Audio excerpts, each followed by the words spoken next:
Hi YouTube family, आज आपण तिळाच्या पोळ्या करणार आहोत। मकर संक्रांत आहे आज, म्हणून तिळाच्या पोळ्या करणार आहोत।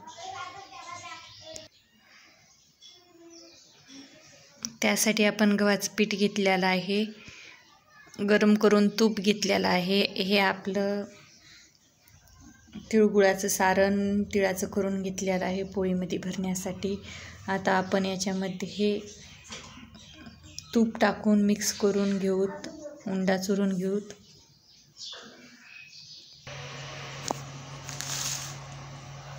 हे पहा, आपण कणिक चुरून घेतलेलं आहे। 10 मिनिट हे कणिक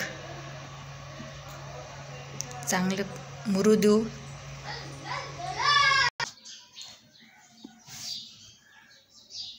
हे पहा, आपल्या तिळगुळाचं सारण तयार आहे। ह्या सारणाचा पण आपल्या यूट्यूब चॅनलला व्हिडिओ आहे। आता आपण या सारणामध्ये तूप टाकू। पाण्याची काहीच गरज नाही, पाणी टाकायचंच नाही, तूप गरम आहे। हे सर्व मिक्स करून घेऊ एका चम्मचच्या साहाय्याने। गरम आहे तूप।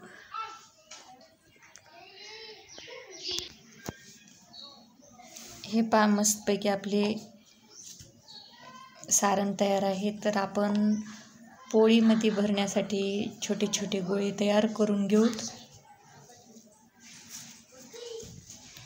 छोटे छोटे गोळे तयार करून ठेवले की मग आपल्याला पोळी लाटायला सोपं जाते।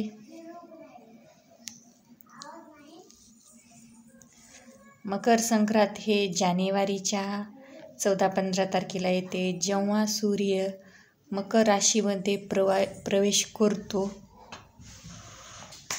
तो दिवस म्हणजे मकर संक्रांत असते।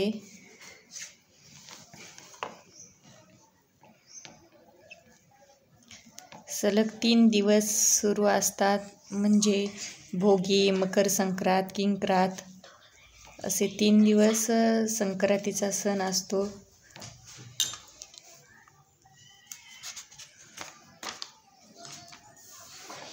या दिवशी सर्वजण एकमेकांना तिळगुळ वाटतात। विवाहित स्त्रिया या सणानिमित्त हळदी कुंकाचा कार्यक्रम ठेवतात। हे पहा, आपण असे छोटे छोटे सर्व गोळे तयार करून घेऊ।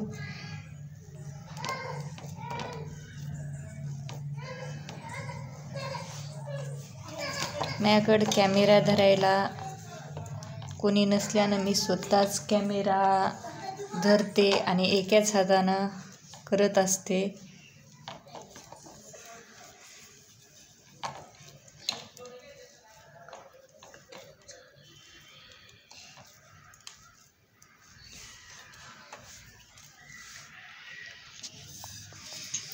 हे पहा, 10 मिनिट झालेले आहेत। आता आपण जराशी तेलाचा हात लावून किंवा तूप लावून उंडा आणखीन मिक्स करून घेऊ, मळून घेऊ चांगला।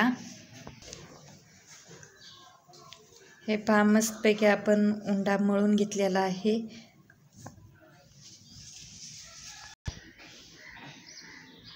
हे पहा, आपण गॅसवरती तवा ठेवलेला आहे। आता आपण पोळी लाटून घेऊत।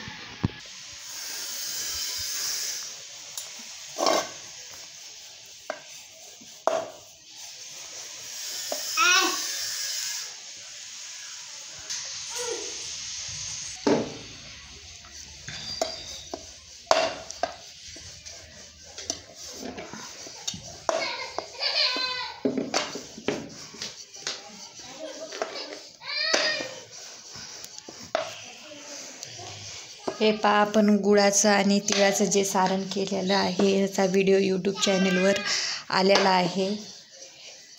ते चॅनलवरचा यूट्यूबवरचा तुम्ही व्हिडिओ पहा। असं सारण तयार असलं की त्याला पाण्याची सुद्धा गरज पडणार।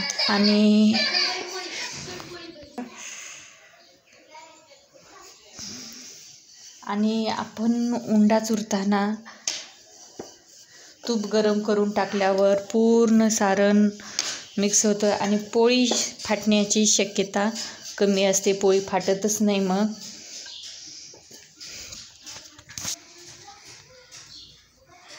हे आपली पोळी लाटून तयार आहे. तवा गरम झालाय का आता आपण पाहूत.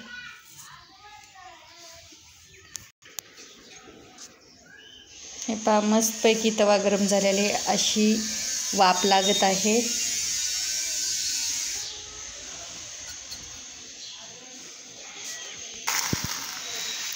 हे तव्यावरती पोळी टाकलेली आहे. आता आपण भाजून घेऊ.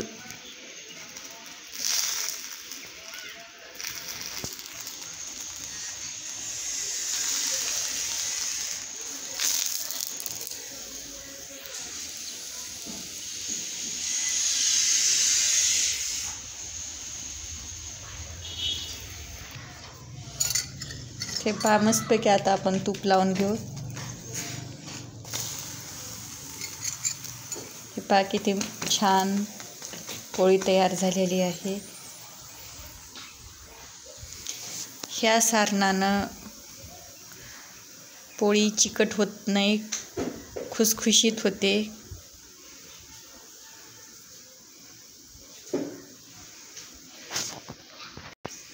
हे आपली पोळी भाजलेली आहे. आता आपण गॅस बंद करून घेऊ. हे पोळी किती मस्त झालेली आहे, खुसखुशीत. सारण पण काठापर्यंत गेलेलं आहे.